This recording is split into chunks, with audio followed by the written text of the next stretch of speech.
Watch the bottom line. أعوذ بالله من الشیطان الرجیم پناہ مانگتا ہوں میں اللہ کی شیطان مردود سے۔ بسم اللہ الرحمن الرحیم شروع اللہ کے نام سے جو بڑا مہربان نہایت رحم والا ہے۔ دا باٹم لائن کے ناظرین کرام السلام علیکم۔ ناظرین، ہم اپنی آج کی ویڈیو میں جناب فضہ رضوان اللہ علیہا، ان کی زندگی، ان کی کرامات اور ان کی خدمات کا ذکر آپ کے سامنے کریں گے۔ یہ ہماری ویڈیو کا پہلا حصہ ہے۔ محترم ناظرین کرام، آپ کا نام میمونہ تھا، رسول خدا صلی اللہ علیہ وآلہ وسلم نے ان کا نام فضہ رکھا۔ فضہ کے معنی چاندی کے ہیں۔ گویا رسول خدا صلی اللہ علیہ وآلہ وسلم نے ان کے سیاہ فام ہونے کے باوجود انہیں چاندی بنا دیا اور روشن ضمیر کر دیا۔ علامہ شیخ جعفر بن محمد جعفر نظاری لکھتے ہیں کہ وہ حبشہ کے بادشاہوں میں سے ایک بادشاہ کی لڑکی تھی۔ علامہ رجب علی برسی نے کتاب مشارق الانوار میں انہیں ہندوستان کے ایک بادشاہ کی لڑکی بھی لکھا ہے، لیکن یہ میرے نزدیک درست نہیں۔ بعض مورخین کا خیال ہے کہ آپ قبیلہ نوبہ سے تھیں، اس لیے حبشی نوبیہ مشہور ہیں۔ افسوس کہ آپ کی ولادت کے حالات علم میں نہیں آ سکے۔ محترم ناظرین، جناب فضہ کے وطن کے بارے میں اختلاف ہے۔ بعض کا خیال ہے کہ آپ کا وطن ہندوستان ہے، مگر مقول مشہور یہی ہے کہ آپ حبشہ، جو کہ براعظم افریقہ کا ایک ملک ہے، کی رہنے والی تھی۔ ناظرین کرام، براعظم افریقہ کا اسلام کے ساتھ بہت گہرا ناطہ رہا ہے۔ کچھ دیر ہم براعظم افریقہ کے بارے میں بھی آپ سے کچھ گزارشات کرنا چاہیں گے۔ ناظرین کرام، براعظم افریقہ کا انبیاء اور ائمہ اور اسلام سے بہت گہرا تعلق ہے۔ حضرت یوسف علیہ السلام اور حضرت موسیٰ علیہ السلام جیسے بڑے بڑے پیغمبروں نے اپنی زندگی کا بڑا حصہ افریقہ ہی میں بسر کیا۔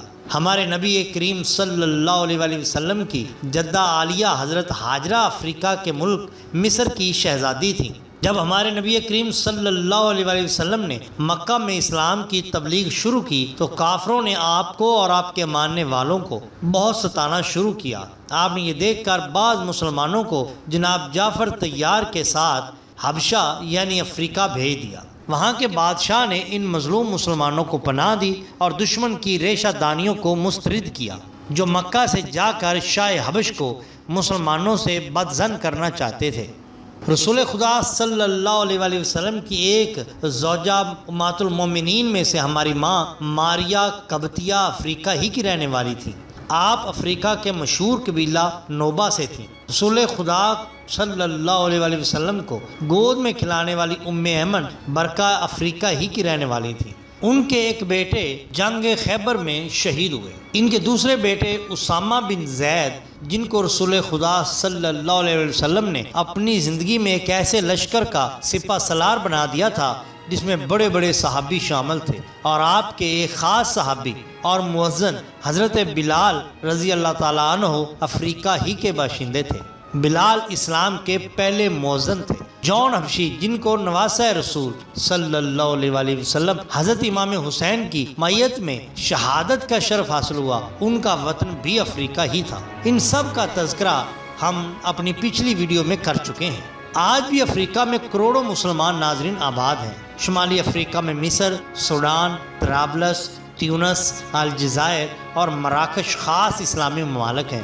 مغربی افریقہ میں گنی، نائجیریا میں بھی مسلمانوں کی حکومت ہے۔ مشرقی افریقہ میں صومالیہ، زنجبار میں بھی مسلمان آباد ہیں اور حکومتیں بھی مسلمان ہیں۔ مشرقی افریقہ کے ممالک تنزانیہ، کینیا، یوگنڈا میں کافی شیعہ اثنا عشری آباد ہیں۔ شمالی افریقہ کا سب سے اہم ملک مصر ہے۔ آج سے ہزاروں سال پہلے مصر کے بادشاہوں کو فرعون کہتے تھے۔ حضرت موسیٰ علیہ السلام نے ایک فرعون کے گھر ہی پرورش پائی تھی۔ مصر کے دارالحکومت یا راجدھانی قاہرہ ہے۔ یہ اسلامی دنیا کا بہت بڑا شہر ہے۔ یہاں کی سب سے پرانی یونیورسٹی الازہر موجود ہے، جو 1000 سال سے علم کا گہوارہ بنی ہوئی ہے۔ قاہرہ میں راس الحسین علیہ السلام کے نام کی ایک عمارت ہے، جہاں ہزاروں مصری جمع ہو کر امام حسین علیہ السلام سے اپنی محبت اور عقیدت کا اظہار کرتے ہیں۔ مصر کے جنوب میں سوڈان ہے۔ یہ بھی آزاد اسلامی ملک ہے۔ مصر اور سوڈان میں دریائے نیل بہتا ہے۔ یہ وہی دریا ہے جس پر حضرت موسیٰ علیہ السلام نے عصا مارا تھا تو دریا کا پانی پھٹ گیا تھا اور حضرت موسیٰ علیہ السلام بنی اسرائیل کو لے کر مصر سے نکل گئے تھے۔ اسلامی تاریخ میں اس کا ذکر بار بار آتا ہے۔ ناظرین، مصر کے مغرب میں لیبیا ہے جہاں سنوسی عربوں کی حکومت ہے۔ لیبیا سے مغرب سمت میں تیونس ہے، یہ بڑا زرخیز علاقہ ہے اور اب وہاں بھی ایک آزاد اسلامی حکومت قائم ہے۔ تیونس کے مغرب میں الجزائر ہے جو اپنی پیداوار اور معدنیات کے لیے بہت مشہور ہے۔ الجزائر کے مغرب میں مراکش ہے جہاں ایک آزاد مسلمان سلطان کی حکومت ہے۔ مراکش سے ہی مسلمانوں نے پہلی بار یورپ پر حملہ کیا اور اسپین پر قبضہ کر لیا جہاں صدیوں تک مسلمان حکومت کرتے رہے۔ شمالی افریقہ کی طرح مغربی اور وسطی افریقہ کے علاقوں میں بھی مسلمانوں کی اکثریت ہے۔ مغربی افریقہ میں نائجیریا اور گھنی کی آزاد حکومتیں قائم ہیں۔ سہارا، مالی اور کانگو کے علاقوں میں بھی مسلمان کافی کثرت سے آباد ہیں۔ تو اس لیے ناظرین کرام، جناب فضا کا تعلق اگر حبشہ سے ہے تو یہ کوئی نہ تو انوکھی بات ہے اور نہ ہی قابل نفرت بات ہے۔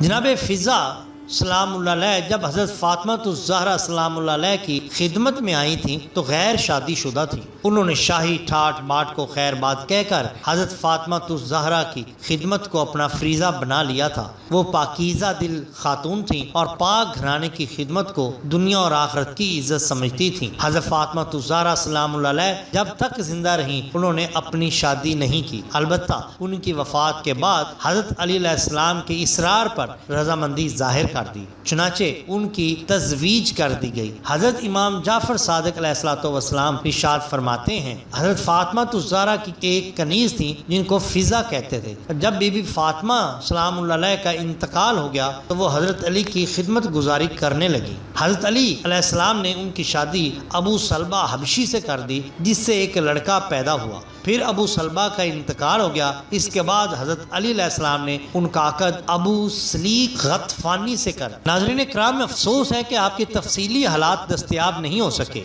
اور آپ کے بارے میں صحیح طور پر یہ معلوم نہیں ہو سکا کہ آپ کب اور کیسے خدمت پیغمبر صلی اللہ علیہ وآلہ وسلم میں آئیں۔ مختلف روایات ہیں۔ بعض مورخین کہتے ہیں کہ شاہ حبش نے حضرت صلی اللہ علیہ وآلہ وسلم کی خدمت میں بطور تحفہ بھیجا تھا اور بعض کہتے ہیں کہ زر خرید تھی، اور بعض لوگوں کا کہنا ہے کہ آپ قید ہو کر حضور صلی اللہ علیہ وآلہ وسلم کی خدمت اقدس میں پہنچی، مگر یہ قول قابل قبول اس لیے نہیں۔ حضور صلی اللہ علیہ وآلہ وسلم کے زمانہ میں عرب کے باہر کوئی جنگ نہیں ہوئی جہاں سے قیدی یا اسیر لائے جاتے ہیں۔ ہاں، یہ ہو سکتا ہے کہ آپ یہودان عرب میں سے کسی کی کنیز ہوں اور وہاں سے اسیر ہو کر حضور صلی اللہ علیہ وآلہ وسلم نے اپنی بیٹی جناب فاطمہ الزہرا سلام اللہ علیہ کے لیے خریدا ہو، ورنہ کہیں نہ کہیں حضور صلی اللہ علیہ وسلم کا فضا کو اپنے حصے میں لے کر فاطمہ الزہرا سلام اللہ علیہ کو دینے کا تذکرہ موجود ضرور ہوتا۔ بہرحال کوئی صورت بھی ہو، جنگ خیبر کے بعد آپ رسول خدا صلی اللہ علیہ وآلہ وسلم کی خدمت میں حاضر ہوئیں۔ اس کے بعد جناب بی بی فضا حضرت جناب فاطمہ الزہرا سلام اللہ علیہ کی خدمت میں آئیں۔ حضور صلی اللہ علیہ وآلہ وسلم نے اپنی بیٹی فاطمہ الزہرا کو جب حضرت بی بی فضا عطا فرمائی تو ساتھ یہ تاکید کر دی کہ ایک دن فضا سے کام لینا، دوسرے دن خود کرنا اور دکھ درد میں اس سے پوری ہمدردی کا برتاؤ کرنا۔ دخت رسول صلی اللہ علیہ وآلہ وسلم نے پوری زندگی اس نصیحت پہ عمل کیا اور فضا اور اپنے درمیان کام کرنے کے دن مقرر کر لیے۔ ایک دفعہ سرور کائنات خانہ سیدہ میں تشریف لائے، دیکھا کہ سیدہ سلام اللہ علیہ گود میں بچے کو لیے ہوئے چکی پیس رہی ہیں۔ فرمایا، بیٹی ایک کام فضا کے حوالے کر دو۔ عرض کی، ابا جان آج فضا کی باری کا دن نہیں ہے۔ سبحان اللہ۔ ناظرین اکرام، دختر رسول صلی اللہ علیہ وآلہ وسلم حضرت فاطمہ الزہرا سلام اللہ علیہ اپنے گھر کے تمام کام خود انجام دیتی تھی۔ کمر پہ پانی کی مشق اٹھاتے اٹھاتے گٹھل بن گیا اور ہاتھوں میں چکی پیستے پیستے چھالے پڑ گئے۔ خود ہی چولہے میں آگ روشن فرماتی تھیں، یہاں تک کہ آپ کے کپڑے دھوئیں سے سیاہ ہو جاتے۔ خود ہی اپنے ہاتھ سے جھاڑو دیتی تھیں، یہاں تک کہ آپ کے کپڑے گرد آلودہ ہو جاتے۔ یہ دیکھ کر ان کے شوہر نامدار جناب حضرت علی کرم اللہ وجہ الکریم نے آپ سے فرمایا، کیا ہی اچھا ہوتا کہ آپ اپنے والد ماجد سے ایک خادمہ طلب فرما لیتی، اس لیے کہ میں دیکھتا ہوں کہ آپ بڑی مشقت اٹھا رہی ہیں۔ آپ حضور صلی اللہ علیہ وسلم کی خدمت میں تشریف لائیں۔ وہاں بہت مجمع تھا، حیا کے مارے بغیر کچھ کہے واپس چلی آئیں۔ ان کے واپس چلے آنے کے بعد حضور صلی اللہ علیہ وسلم کو معلوم ہوا کہ فاطمہ کسی حاجت کے لیے میرے پاس آئی تھی۔ حضرت علی کرم اللہ وجہ الکریم نے پورا واقعہ بیان کیا۔ حضور صلی اللہ علیہ وسلم نے فرمایا کہ میں تم دونوں کو ایسی چیز بتا دوں جو خادمہ سے بھی بہت زیادہ بہتر ہو۔ جب تم دونوں سونے لگو تو 33 مرتبہ سبحان اللہ، 33 مرتبہ الحمدللہ اور 34 مرتبہ اللہ اکبر پڑھ لیا کرو۔ جناب فاطمہ الزہرا سلام اللہ علیہ نے 3 بار فرمایا میں راضی ہوئی خدا اور اس کے رسول صلی اللہ علیہ وسلم سے۔ حضرت علی کرم اللہ وجہ الکریم فرماتے ہیں ہم نے جب سے اس تسبیح کو پایا کبھی ترک نہیں کیا۔ یہ وہی تسبیح ہے جو آج تسبیح فاطمہ الزہرا کے نام سے مشہور ہے۔ جناب ابو ہریرہ سے روایت ہے کہ جب حضور صلی اللہ علیہ وسلم جناب فاطمہ کے پاس سے تسبیح تعلیم فرما کر واپس آئے تو یہ آیت نازل ہوئی۔ ترجمہ: جب تو ان سے منہ پھیر لے اس امید پر کہ تجھے خدا کی طرف سے رحمت نازل ہو تو ان سے آسانی سے بات کر۔ تو جناب رسول خدا صلی اللہ علیہ وسلم نے حضرت فاطمہ الزہرا کو خدمت کے لیے ایک لونڈی عطا فرمائی اور اس کا نام فضا رکھا۔ یہ واقعہ مناقب ابن شہر اشوب حالات فاطمہ الزہرا سلام اللہ علیہ صفحہ نمبر 126 سے آپ کے سامنے پیش کیا گیا ہے۔ ابن حجر اسقلانی نے لکھا ہے کہ جناب فضا جلد کام کرتی تھیں، پھر بھی خاتون جنت سلام اللہ علیہ نے تمام کام کا بار فضا پر نہیں ڈالا تھا بلکہ باری مقرر کر دی تھی۔ ایک دن فضا اور دوسرے دن خود مرسل اعظم صلی اللہ علیہ وسلم کی بیٹی کام کیا کرتی تھیں۔ کبھی کبھی ایسا بھی ہوتا تھا کہ اگر 2 کام ہوتے تو اس میں فضا کو اختیار ہوتا کہ ایک دن آپ نے فرمایا فضا یا تو تم آٹا خمیر کر لو میں روٹی پکا لوں، یا میں آٹا گوندھ لوں اور تم روٹی پکا لو۔ سبحان اللہ۔ فضا نے عرض کی بی بی میں آٹا بھی گوندھ لوں گی اور چولہا بھی سلگا دوں گی، آپ روٹی پکا لیجیے۔ یہ کہہ کر فضا ایندھن کا انتظام کرنے لگیں لیکن لکڑیوں کا بوجھ اٹھا نہ سکی تو آپ نے وہ دعا پڑھنی شروع کی جو خود حضور صلی اللہ علیہ وسلم نے آپ کو تعلیم فرمائی تھی۔ تاثیر دعا سے ایک عربی ظاہر ہوا جو قبیلہ ازد کا معلوم ہوتا تھا، وہ باب فاطمہ الزہرا سلام اللہ علیہ تک لکڑیاں پہنچا آیا۔ قابل صد احترام ناظرین کرام، جناب فضا بڑی کامل الایمان عورت تھیں۔ وہ خانوادہ رسالت میں بحیثیت خادمہ کی آئی تھیں، لیکن انہوں نے اپنی نیک نفسی، حسن کردار اور محبت اور الفت کی بنا پر ہر شخص کے دل میں جگہ پیدا کر لی تھی۔ ہر چھوٹا بڑا ان سے خاندان کے ایک فرد کی مانند محبت کرتا تھا۔ ان کی عزت کسی طرح گھر کی بڑی بوڑھیوں سے کم نہ تھی۔ ہر شخص کی زبان پر فضا ہی فضا تھا۔ امیر المومنین علیہ الصلوۃ والسلام اور فاطمہ الزہرا سلام اللہ علیہ کے گھر میں آئے دن فاقے ہوتے رہتے تھے۔ کوئی اور کنیز ہوتی تو بھاگ کھڑی ہوتی، مگر قربان جائیں فضا کے، انہوں نے فاقوں میں اپنی زندگی اس خندہ پیشانی سے گزار دی کہ کیا کوئی عیش کی حالت میں گزارے گا۔ یہ انہی کا کام تھا کہ 2 دن کے فاقے میں چکیاں پیستی تھیں مگر تیوریوں پر بل نہ آتا۔ اہل بیت رضوان کی صحبت کی وجہ سے ان کا دل خدا سے لگ گیا۔ دنیا کی زیب و زینت کی ان کی نظر میں کوئی قدر نہ تھی، جسمانی لذتوں سے منہ موڑ کر روحانی لذتوں کی طرف متوجہ ہوں گی۔ آخرت کا خیال ہر وقت ان کے پیش نظر رہتا تھا۔ شب و روز ان کو یاد خدا سے کام تھا، دن میں روزہ رکھتی تھیں اور رات بھر عبادت میں مشغول رہتی تھیں۔ اس لیے آپ اولیاء اللہ کی صف میں وہ مقام حاصل کر گئیں جس کا دوسرے صرف خواب ہی دیکھ سکتے ہیں۔ ناظرین اکرام، اگر آپ کو ہماری یہ ویڈیو پسند آئی ہو اس ویڈیو کو لائک کیجئے، سبسکرائب کیجئے تاکہ ہم آپ کے لیے اس کا دوسرا حصہ جلد از جلد آپ کی خدمت میں پیش کر سکیں۔ اپنے دوستوں کا بہت خیال رکھیے۔ اللہ اور اللہ کے رسول صلی اللہ علیہ وسلم سے بہت محبت کیجئے۔ آپ کا بہت شکریہ۔ اللہ حافظ۔